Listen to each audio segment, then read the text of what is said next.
খালা শাশুড়ি মুখ বাঁকিয়ে বাঁকিয়ে বললেন, তুমি নাকি এখনই তোমার শাশুড়িকে না খাইয়ে রাখার পায়তারা করছো? তখন বিয়ের কেবল মাত্র আমার 10 দিন চলে। একটু অবাক হয়ে বললাম, মায়ের তো ডায়াবেটিক্স আছে, তাই ডাক্তারের প্রেসক্রিপশন ফলো করেছিলাম, আর কিছু না। ও তাই? তাহলে দুলা ভাইয়ের সমস্যাটা কি? তোমাকে নাকি গরুর মাংস রান্না করতে বলেছিল, তুমি মুরগি রান্না করেছো। বাবা মায়ের তো বয়স হয়েছে, আগের দিনও গরুর মাংস খেয়েছে, তাই ভাবলাম এত রেড মিট খাওয়া ঠিক হবে না, তাই মুরগি রান্না করেছি। ও বুবু, তোমার বউ তো দেখি তোমাদেরকে না খাইয়ে মেরে ফেলবে। দেখো কেমন মুখে মুখে তর্ক করে, অসভ্য বেয়াদব এটাকে ঘরে আনছো। তোমার কপাল তো তুমি নিজেই পুরাইলা, কত ভালো একটা মেয়ের সন্ধান দিছিলাম। এই বলে উনি উঠে চলে গেলেন। কথাগুলো শুনে আমি তো হাঁ করে থাকলাম। হানিমুন কাটার আগেই স্বামীর হাতে থাপ্পড় খেয়েছিলাম। ব্যাপার তেমন কিছু, মায়ের চায়ের কাপে চিনি কম দিয়েছি, উনি আবার চিনি ছাড়া চা খেতে পারেন না। এদিকে ডায়াবেটিক্স হয়ে আছে 26। এই তুই জানিস না আমার মা কিভাবে খাওয়া দাওয়া করে? তোর মতো ফকিন্নি পরিবার থেকে উঠে এসেছে নাকি? তোকে চা পাতা ছাড়া চা দিলেও তো তুই খেয়ে নিতে পারবি। বিয়ে 3 মাসের মাথায় আমার বাসায় ডিভোর্স লেটার আসে।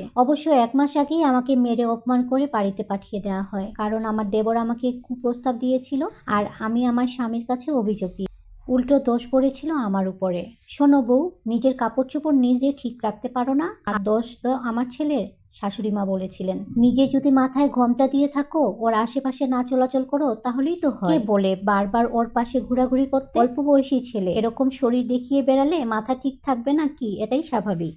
আমার স্বামী কিছু বলছিল না দেখে আমি নিজেই প্রতিবাদ করেছিলাম। বিনিময়ে তার কাছ থেকে পেয়েছিলাম চোট থাপ্পড় লাগিয়ে। স্যান্ডেল ছাড়াই আমাকে খালি পায়ে বের করে দেওয়া হলো, আর তারপর তো ডিভোর্স লেটার। মাত্র 20 বছর বয়সে আমার বিয়ে হয়েছিল। 3 মাসের সংসার আমার। হয়তো ছোট ছিলাম তাই বুঝতে পারিনি পরের সংসারে আপন হওয়া এত সহজ না। প্রায় 4 বছর পর আবার আমার বিয়ে হয়। ছেলের আগের একটা সংসার ছিল, বউ ডিভোর্স দিয়ে চলে গেছে। কারণ জিজ্ঞেস করলে কোনো লাভ হলো না, সমস্ত দোষ ওই বউয়ের দেয়া হলো। অবশ্যই এটাই স্বাভাবিক। আমার পূর্বের স্বামীও হয়তো বিয়ে করেছে আমার দোষ দেখি, যে আমি তার বাবা মাকে ধরে খেতে দেই, বাবা মার সাথে খারাপ ব্যবহার করেছি। যাই হোক, এটা আর কি। বাসরাতে দ্বিতীয় স্বামীর মুখ থেকে আমাকে শুনতে হলো, তোমার বিয়ে ভাঙার কারণ আমি জানি। তোমার প্রথম স্বামীর সাথে আমি কথা বলেছি, সে তোমাকে 2 মাস ঘরে রেখেছিল। আমি তোমাকে 2 দিনও রাখবো না যদি ওই ব্যাপারগুলো আবার ঘটে। আমি মাথা নাড়িয়ে শুধু সম্মতি দিয়েছিলাম। চোখে পানি চলে আসছিল। সকালে নিজের থেকেই উঠলাম, গোসল করে সুন্দর করে শাড়ি পরলাম। তো সকালে উঠেছি দেখে শাশুড়ি মা আর একটু শুতে বললেন। আমি আপত্তি জানিয়ে ওনার সাথেই কাজ শুরু করলাম। ওনার কাছ থেকেই জানলাম কে কি খায়, কার কি অভ্যাস, কে কি পছন্দ করে, সবকিছু।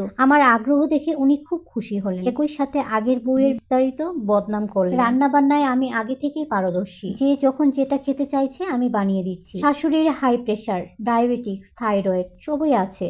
শ্বশুরের ডায়াবেটিক্স আছে। আমার কাছে অর্ডার আসে দিনে 3-4 বার চায়ের। আমি সুন্দর করে বানিয়ে দিই। বাড়ির সামনেই মিষ্টির দোকান, বললেই গিয়ে নিয়ে আসি। পাড়া প্রতিবেশীরা আমাকে দেখে হিংসায় জ্বলে, এত ভালো বউ তাদের কপালে নেই কেন? পাশের বাড়ি খালা তো বলেই ফেললে, আগের বউটা ছিল শয়তানের হাড্ডি, এখন তুমি এসে গেছো। আল্লাহ আসলে মিলাইয়া দেন। ছেলেটা তখন কত কষ্ট করেছে, এখন তুমি ওর জীবনে এসেছো, দুজনে মিলে ভালো থাকো। আমি হাসি, ভালো থাকার জন্যই তো এসেছি। গর্ভবতী হলাম। আমাকে পাঠিয়ে দেওয়ার কথা হলো বাবার বাড়িতে। আমি খানিকটা জেদ ধরলাম, তাদেরকে ছেড়ে আসবো না। আমার স্বামী পারলে তখন আমাকে সবার সামনে জড়িয়ে ধরে চুমু খায়। নিজে থেকে একজন কাজের মহিলা রেখে দিলেন। আমার কাজ শুধু দাঁড়িয়ে রান্না করা, আর কিছু না। সময় গড়ালো, রাজপুত্র জন্ম দিলাম। দিন রাত কাটতে লাগলো ভালোই, এই আগের নিয়মে। এখন অবাক লাগে, এ বাড়িতে 4 বছর কাটিয়ে দিয়েছি। আমার স্বামীর কোনো কমপ্লেন নেই, বরং মাঝে মাঝে আমার জন্য হাতে করে এটা সেটা নিয়ে আসে। বুঝতে পারি এখন হয়তো আমাকে অনেক ভালোবাসে। একদিন ঘরের পরিবেশ থমথমে দেখে জিজ্ঞেস করলাম। আমার স্বামী আমার কাছে কোনো কিছু না লুকিয়ে সবকিছু খুলে পড়লেন। আমার ননদ অবিবাহিত, সে নাকি প্রেগনেন্ট। এতদিনে আমি তাদের ভরসার পাত্রী হয়ে গেছি। আমার হাসি পেল। আমি এই ঘটনা আগে থেকেই জানি। ও যে বেশ কয়েকটা ছেলের সাথে ঘোরাফেরা করে সেটাও জানি, তবে কার দ্বারা প্রেগনেন্ট হয়েছে তা বলতে পারবো না। মাঝে মাঝে সে বাড়িতেও আসতো না। এসব নিয়ে আমি কোনো কথা বলিনি, কারণ আমি জানি কোনো কিছু বলতে গেলে আমারই বিপদ হবে। পূর্বের শিক্ষা তো আমার মধ্যে রয়েছে। যেখানে আমার শ্বশুর শাশুড়ি দেখেও কিছু বলেন না, সেখানে আমি বলার কে? বহু কষ্টের পরও সেই ছেলের সাথে ননদকে বিয়ে দিতে পারলো না। চারিদিকে ছিছি পড়ে গেল। না পেরে ননদ নিজেই গলায় দড়ি দিল।